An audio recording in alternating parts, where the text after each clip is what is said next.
Change my way of thinking, make myself a difference and a rule.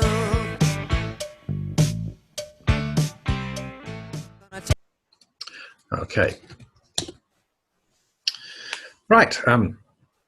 Good morning, good afternoon, good evening, whenever you're listening to this.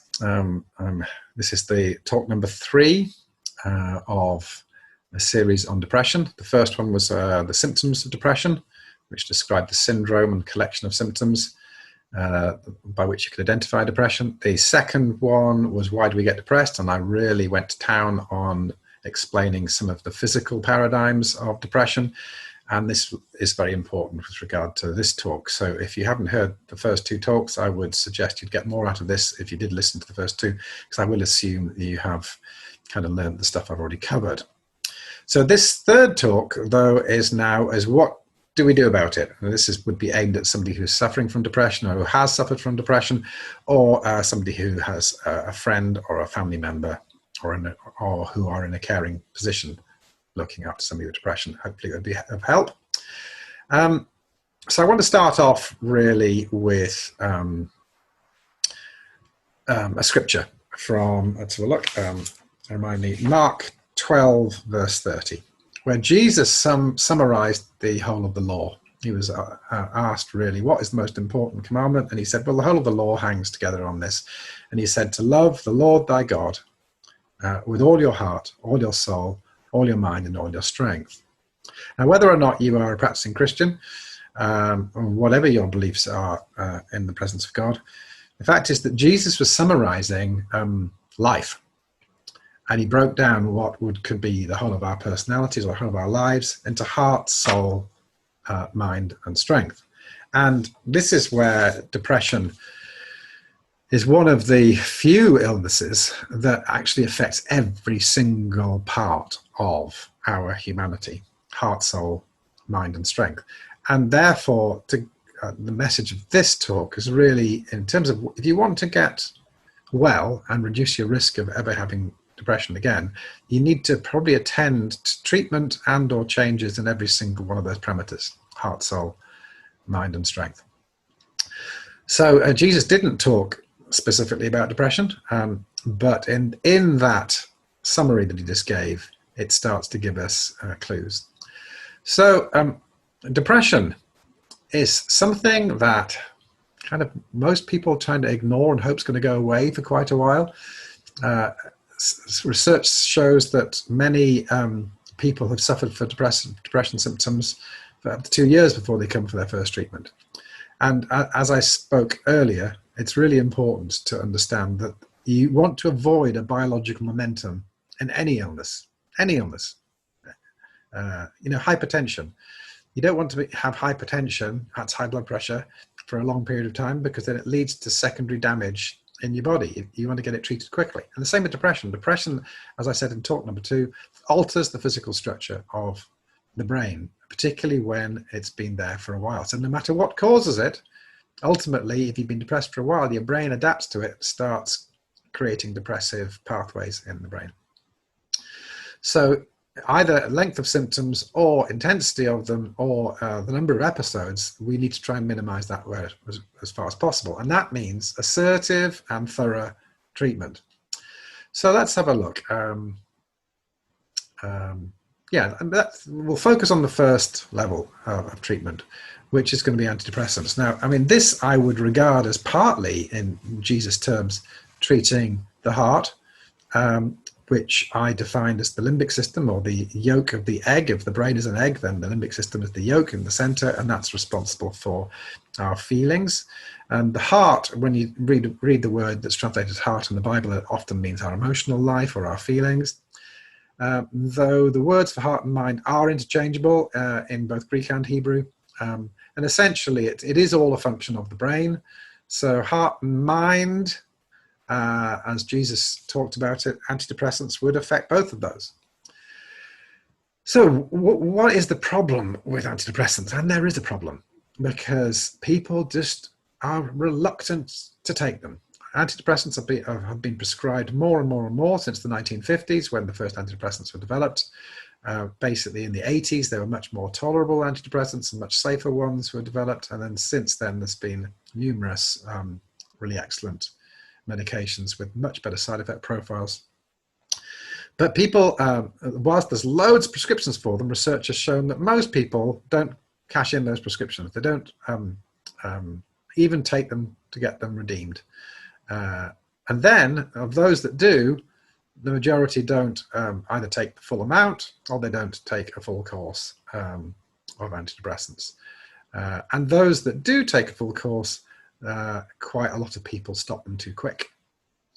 And so I want to cover all of this. And one of the big fears about taking antidepressants is a fear of addiction. So let's try and nail that one now. And that is that antidepressants are not tranquilizers. When we think of addiction, we're often thinking of drugs like lorazepam or Ativan or Valium or diazepam. It's very confusing that drugs have two names, or sometimes more than two names. But they're not tranquilizers or sleeping tablets. They're not purely addictive drugs. Then he said, but Angus, I remember that Panorama program from many years ago, and people keep on talking about withdrawal. And I said, okay, let's separate this out. To be addicted to something, it needs to provide some kind of artificial benefit, some immediate benefit. Like if you're feeling very, very anxious or panicky and you take a Valium, you'll get within half an hour, you'll probably get an immediate benefit.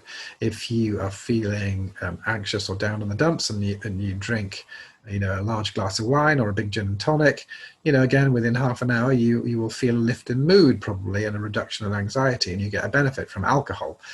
If you inject heroin or take cocaine or amphetamines or cannabis, you will get an artificially effect or change in your mood and thinking in the brain. And so part of addiction is craving. And so let me reassure you, antidepressants, if you're feeling fine, will not give you some kind of short-lived high or make you feel a lot better.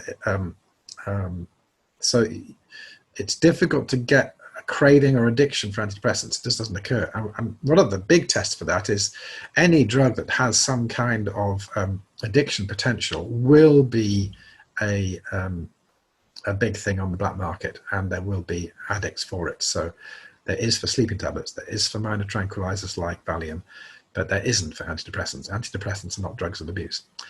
However, not many of them, but one or two in particular do have what we call a discontinuation syndrome if you stop them suddenly, as in you'd feel a bit strange. So for example, venlafaxine, its brand name used to be Effexor, very good antidepressant, and I'll be talking about that quite a lot. I'll probably maybe over the next talk or the end of this one. But venlafaxine is an example. If you stop that quickly, you'll get kind of a flu-like illness. It's not dangerous. There's nothing to worry about, but you would feel, maybe muscle aches and pains, maybe flushes, concentration going awry.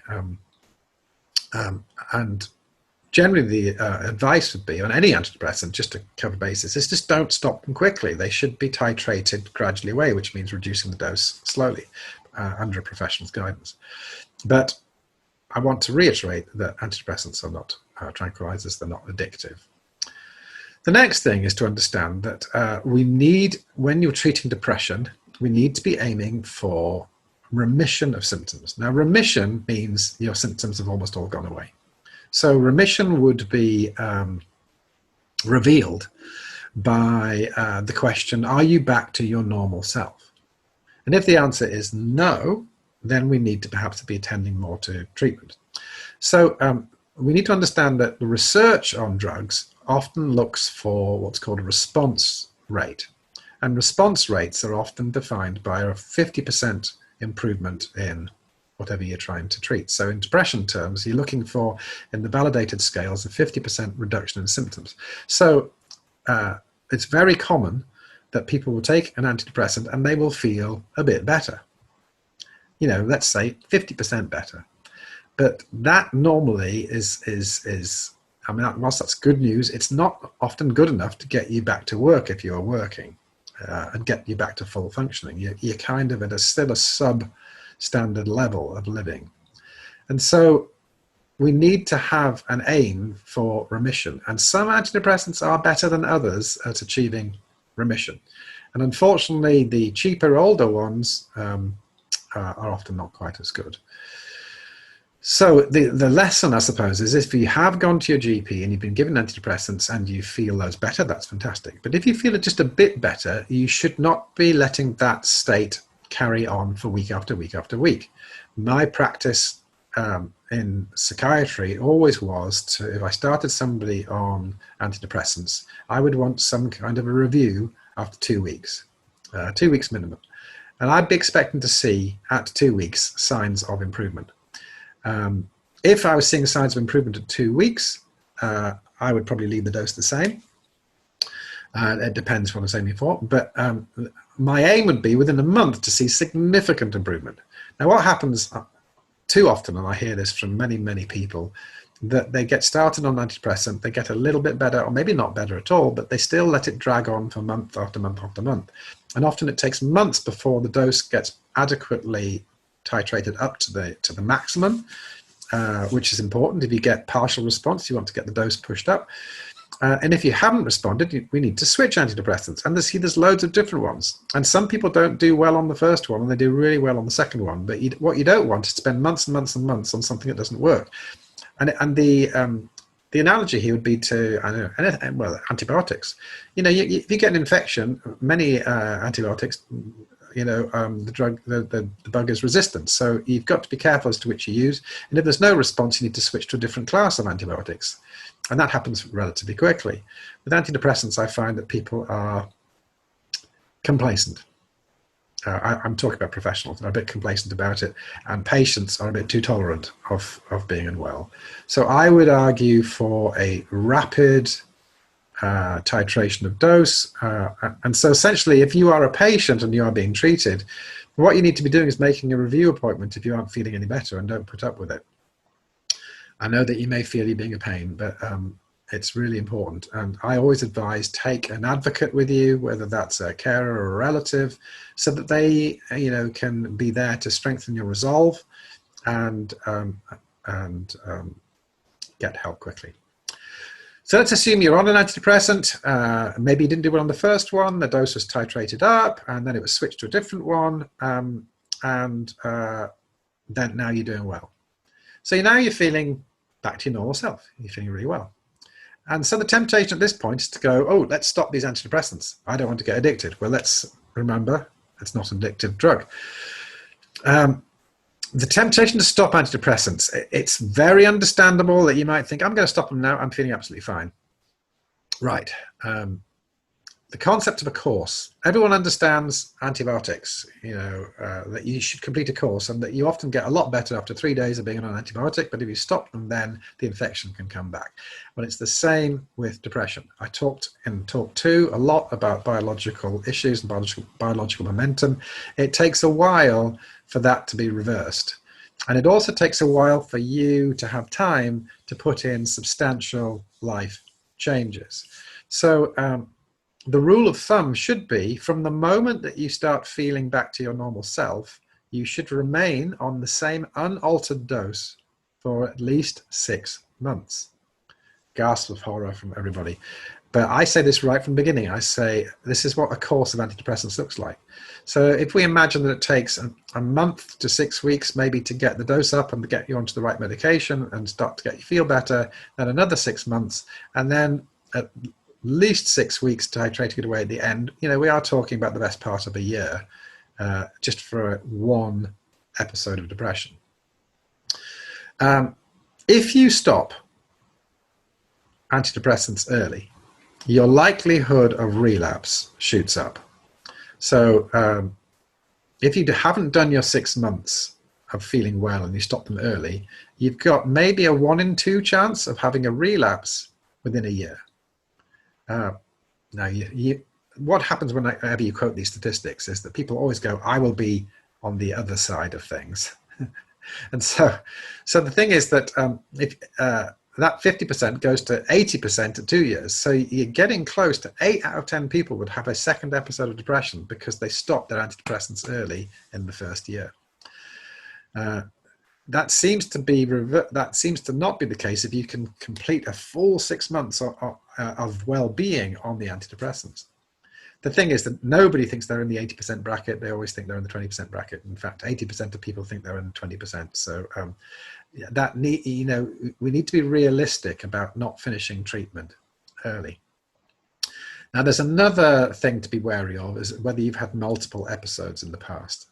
Depression really should not be treated as a single episode illness. If somebody has had a previous history of depression and then they have another episode, and I'm talking about, I talked about where your symptoms are pervasive and that they are prolonged, and they are of an intensity that you are unable to function. There's a severity to them.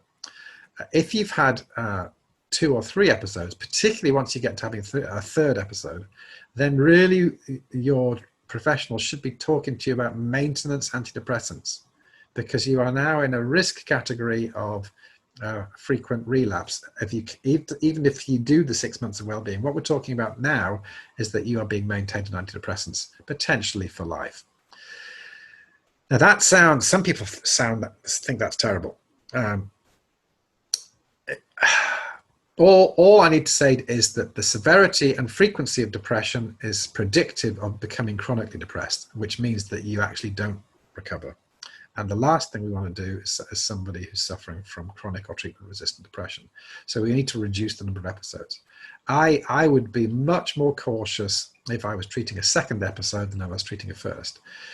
There are some provisos to this, which is, are there major life events and stresses and changes that are happening that can be dealt with and reducing the risk?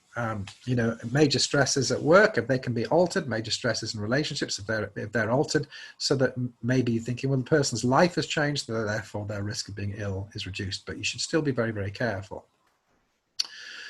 One of the definitions I like about stress is that stress is a move towards powerlessness that is resisted, and then it causes pain. There is a degree to which we need to listen to so depression, for example, is actually, not only is it caused by stress, but it actually is a stress. And depression, if we don't take the message that depression is asking us, which is to change, and that we aren't powerful enough to sort it out ourselves, that's the move to powerlessness. We need to acknowledge that. There is a kind of a humbling and a humility to all illness, actually, which is why people don't like being ill. It's a humbling thing to be ill, to need people's help and to need treatment. But there's no way around that, really. There has to be a move towards powerlessness in order to get better. So one of the things that might help you is that most people don't like taking regular medication. But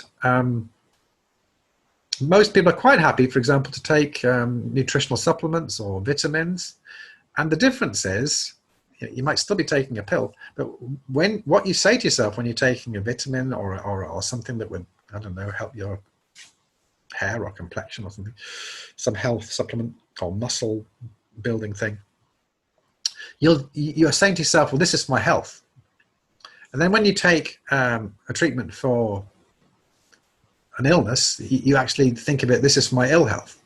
But in actual fact, when you take a maintenance antidepressant, you are taking it every day to be healthy, to be well, to be your normal self, and to be able to live your life with all your heart and all your soul and all your mind and all your strength. And if you are a Christian, you'd be then able to love the Lord your God with all your heart, all your mind, all your soul, all your strength. And depression is the enemy of your soul. It really is. So that's medication. Let's move on to talking therapies. Now, this kind of talking therapy is like any other treatment, has a sort of level of intensity. At a lowest level, you have supportive kind of counseling, where the idea is just to support somebody practically and help them cope whilst they get better. There's no big intervention. It's a lot of it is common sense and practical and kind, and it does what it says on the tin, supportive counselling. Then there's kind of general counselling, where you are starting to help people reflect and look at their lives and maybe put some changes in, but it's not aggressive, it's not too assertive, and it's still, I'm trying to find another way of saying it, but it's not as structured. Then we move on to what might be called the cognitive therapies. Now, this is where we're talking about all your heart and loving the Lord your God with all your heart, all your soul, all your mind, all your strength. They're focusing more on your mind, on your thinking. This is because if in a normal person, then your heart and your mind, your feelings and your thoughts are linked. So you cannot be in a happy state and have miserable thoughts. It's kind of impossible. You cannot be in a depressed state and not have negative, pessimistic thoughts. It's impossible. That's what you have to have. So if you're depressed, your thinking will be negative. And so cognitive therapies, and there's a family of them, would be aiming through teaching and training in the therapy. They're kind of teaching therapies. They give you skills, and they're aiming to help you identify your thinking, which is interesting for a Christian, because Paul the apostle talks about this, about taking captive every thought for Christ, and whatever is good, whatever is positive, whatever is noble, think upon these things. So Paul is be thankful in everything give thanks. He kind of be renewed in your mind. He is aware that our thinking needs to change when we move into faith. And cognitive therapy is aware that when we are in an illness state, we are not thinking straight. We are thinking with lots of negative thoughts. And so the sort of principles of cognitive therapy is that thinking and feeling are linked. If we're feeling down, we will be thinking negatively. And here's the important point. And those negative thoughts will largely not be true. They will be exaggerations. But, when tested, they will not be found to be completely true. They will be excessive, self-critical, and destructive thoughts. And so when we become aware of them, we can start to correct them. It's one of the fascinating things about our minds, is that at one level we can think stuff, and at another level we can actually analyze what we've thought, which I don't know if animals have this capacity, but we do. And it's a fantastic ability to step back from our internal experience and analyze it and say, do I accept it? Do I accept it? David in the Psalms wrote loads of stuff in the Psalms about this. He actually talked to himself. He talked to his own heart in the Psalms. Just grab a few Psalms and read them, and you will notice that he actually tells his soul to rejoice. He tells his soul not to be downhearted. He's instructing himself. He's like instructing his mind. He's like saying to himself, I'm going to be a cognitive therapist. I'm going to correct the way I think. I'm being too negative. My soul, do not forget the Lord's benefits. Do not forget that his favor lasts a lifetime. He's kind of arguing and debating with himself, which is a form of meditation. So that's the cognitive therapies. They train you, and they are really good. I think. I was trained in cognitive therapy, and they can be very, very effective. Then you have the more reconstructive therapies, which are a little bit more like radical surgery, and traditional psychotherapy would be like that, where the essence of the therapy is to change, really, your personality. Now, that sounds a bit scary, but literally our personalities are I mean, Jesus defined it. I'll go back to that scripture in Mark. Your heart, your soul, your mind, and your strength. So it's the strength is your behavior. What do you do? Your mind is what you're thinking. Your heart is what you're feeling, and your soul is kind of your whole identity and existential stuff and the way you relate. I've kind of felt it's more spiritual aspect, but that's the core of our being. And reconstructive therapies are looking at how all that interacts, because it's kind of useful for people who are really struggling to relate to people, live in life, without being terribly unhappy. Then we have another stream of kind of therapy called mindfulness, which has come from Buddhist practice and Eastern meditation stuff. Now that always freaks Christians out a bit, and I will kind of give you a solution on that later on. But mindfulness is a useful technique. It's really, I'm trying to get you to focus on something simple like your breath or your breathing, and not to focus on your internal world at all. It's almost to exist in parallel with it, so that, for example, let's say you were in pain, whether it's physical pain or emotional pain, that can dominate your entire existence. What mindfulness would train you and teach you to do is to be able to not define yourself by that experience and to be able to live alongside it. It's a kind of it's a meditation technique. It teaches you that you can coexist with some unpleasant stuff and realize that it's not you. So it's kind of separating the essence of you from the experience to enable you to cope with it. So, and it removes all some of the secondary issues, the secondary panic, the secondary attacks of on ourselves because we have depression or we're not getting any better or we've got physical illness. So mindfulness is really useful in reducing distress and enabling us to cope and function in everyday life while still experiencing some form of illness. The final thing in terms of therapies I want to focus on is a whole branch of therapeutic approaches called positive psychology. And now this is really interesting because if you think about treating depression, one complete arm of treating depression would be to focus on all the negative stuff you're experiencing and thinking and doing and try and get you to feel better by not doing it or understanding why you do it. So you're focusing on all the negative stuff.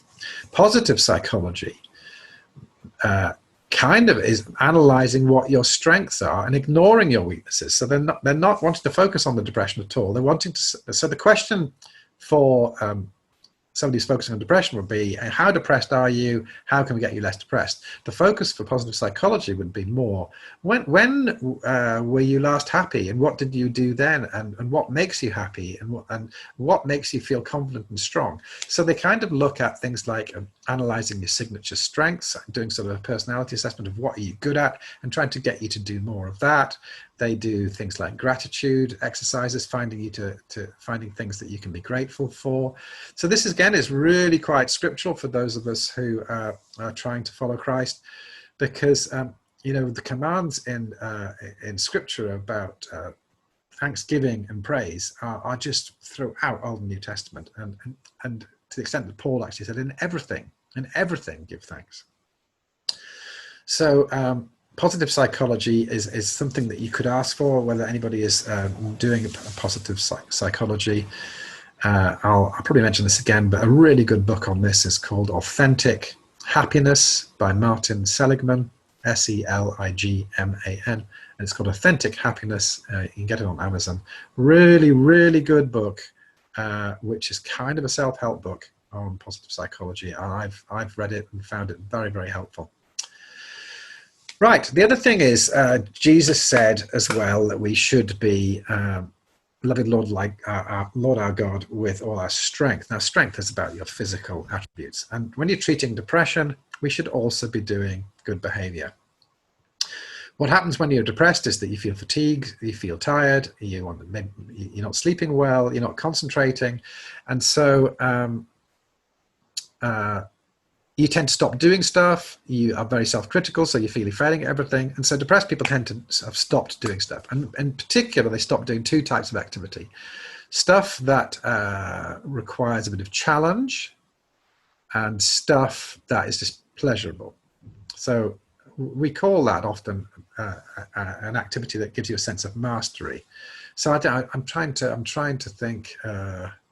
So mastery and pleasure, they're not. Some things can give you a sense of mastery and a sense of pleasure, but it's important to look at your day and intentionally plan your day if you've got depression to at least achieve some tasks. Otherwise, you'll become more and more self-critical and more guilty, and it sort of feeds into a vicious cycle of depression. So you need to sort of think, well, what things could I do? And it might be that you want to go out and do some gardening, or you might want to do some DIY, or you might want to read a book or watch a film or do some cooking. These things. Now, the important point is to recognize that you're not going to be as good at doing this as you used to be. So you need to break it down.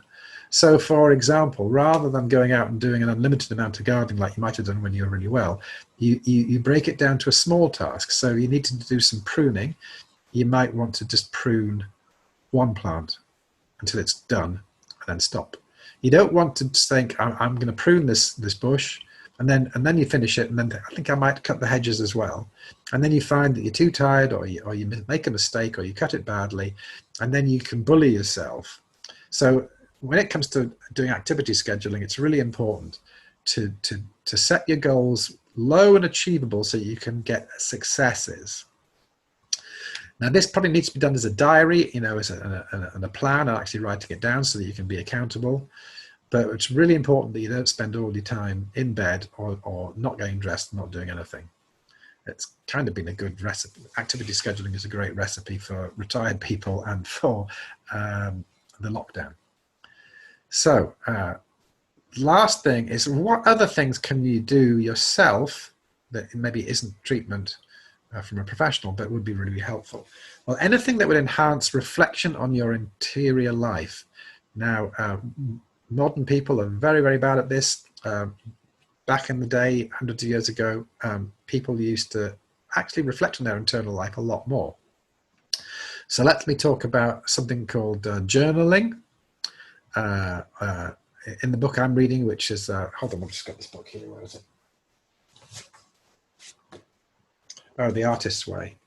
I don't know if you can see, there you go, see that, The Artist's Way. That's a great book for creative people who want to re-establish or re-energize their creativity. But central to that is something that I've been doing for a while now, which is called morning pages or journaling, which is where you might call it as part of your quiet time. But the really important thing is that you're not writing prayers. You are just freely writing what is on your mind without editing it or censoring it in any way. And that's quite difficult for people. It's a skill to not censor it. You just need to sort of just regurgitate it out and write about 3 sides of paper every morning, and just let it come out. Now, then you can, if you want, bring the content of that in prayer to God or discuss it with somebody else. But ideally, just do it. The exercise is just to do it, and you will find that your mind will start to make sense of stuff, because what you're trying to do is bypass the censor. There's a disciplined or disciplinarian in our heads. Freud used to call it the superego, but loads of therapy models have names for it. I would actually call it a part of our sinful nature. It's a self-protection mechanism which stops us actually dealing with pain and dealing and growing as people. And so journaling, I think, is really, really important. Keeping a sort of thought diary would be another way of describing it, but you need to just write it out or regurgitate it. It's described very well in that book that I flashed up, The Artist's Way. Change it, if you are a Christian or of spiritual mind, to engage in something called maybe centered prayer. Now, for me, I quite like the concept of mindfulness, but mindfulness is as much about emptying yourself as anything else, whereas centered prayer is focusing on an aspect of God. It's focusing on the presence of God, both within and without any agenda. So you're not praying for anything, you are seeking to relate. It's a relationship style of prayer that doesn't include praying for anything. You're not asking for anything for yourself or for anybody else. You're not really even asking for God to speak to you. That's quite important, particularly in the charismatic end of things. People want words and visions and all sorts of stuff. We've lost the art of centered prayer, which has always been part of retreat communities, where you learn to just be with God. Now, this is something that somebody with depression would find very beneficial. Journaling plus centered prayer might be spiritual practices that could really help you be able to do it. For the charismatic Christians amongst us, speaking in tongues privately might be very helpful, because that is the only spiritual gift that builds up the inner man. But I don't think that's an exclusive gift. I think some people have it, some people struggle with it. I think if I was to say which is the most valuable, I would say journaling and centered prayer would perhaps be more valuable. Practitioners of centered prayer are always skeptical a little bit of the benefit of the more charismatic gifts, and they feel that it is much more valuable to spend time with the presence of God. However, I do really value and recommend seeking being prayed for the laying on of hands through other people praying for you. And I don't necessarily mean for healing. I think it's important to remember that depression for me is a signpost to change.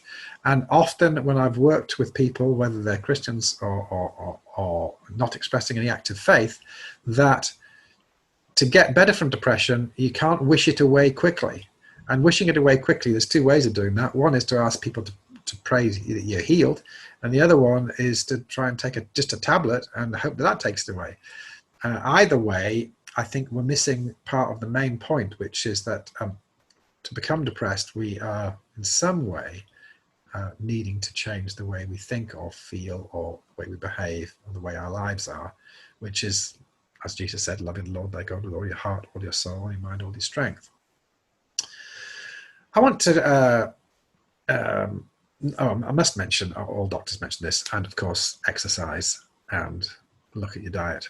But I don't want to go too much into that. That's why otherwise this will be too long. So I want to do a case study just to illustrate kind of the talk, and then we'll finish. So here's a case study. It's somebody that I was in fellowship with in the church, and they became very depressed, and they became so depressed that they couldn't do their work, and they were quite high functioning at work. They were functioning at. By the way, I am going to alter some key details that nobody can be identified here. Anyway, this person was like a deputy manager, quite a high level in a complex work environment, and for a while they'd been acting up to the senior manager level, so significant stress, and they'd become depressed, and they were unable to work, and the person then went to their GP and got prescribed an antidepressant, and that didn't really work very well for them. It can improve things a bit, but they still weren't able to go back to work. And after 6 months of being off work, I actually had a conversation with the person and said, "What's going on?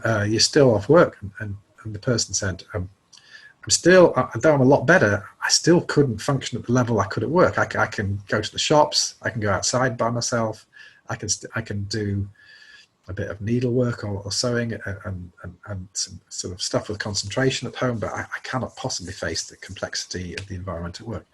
And I said, "Well, you've kind of half recovered, but you're not in remission." So I advised the person to go back to the GP and discuss maybe a change of antidepressant. So they went from what was called an SSRI, which is a single action drug that works only on serotonin, to what was called an SNRI, a dual action antidepressant called venlafaxine. Now, I actually quite like venlafaxine. It's now quite cheap, but venlafaxine has twice the rate of getting people into remission than many of the SSRIs. Anyway, she got really, really well. So she got really, really well, but at the same time, she recognized that there were other issues. So my friend also engaged in counseling and saw somebody for counseling. And this person wasn't a Christian. And this is another important point. Many Christians who get depressed want to see if they can see a Christian counselor or therapist or a Christian doctor. And I would say, okay, that's understandable, but really what you want to do is see a good therapist and a good doctor. And there are plenty of Christians that aren't very good at their jobs, and sometimes there aren't any about, but you shouldn't be afraid of seeing somebody that doesn't share your faith beliefs, because at the end of the day, you want a skilled practitioner that's going to help you recover from your depression.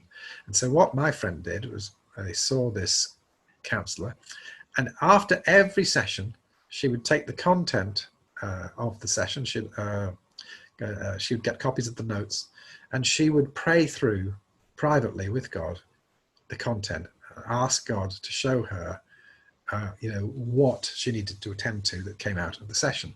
So in essence, she was having 2 therapy sessions, one with a human person and one with her Heavenly Father.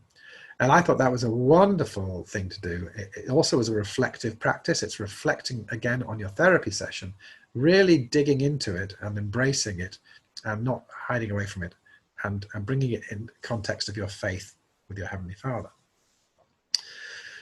She also took advice from church leaders, and one of the things that came out was not that it was just about work stress, there was also marital stress in the home. And this was a Christian household, but unfortunately there were problems within the marriage, and it was an extremely unhealthy marriage that had been held together just by guilt. And part of the recovery process in terms of being vulnerable to future depression was that my friend eventually decided that the marriage was sadly not viable, and they went through a relatively amicable divorce.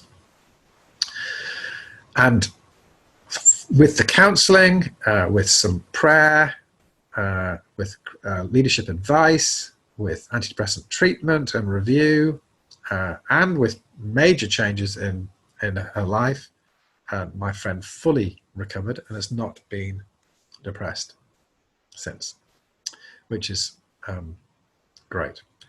Now, this is what I always used to say to people, that if you want to fully recover from depression, probably there needs to be more than one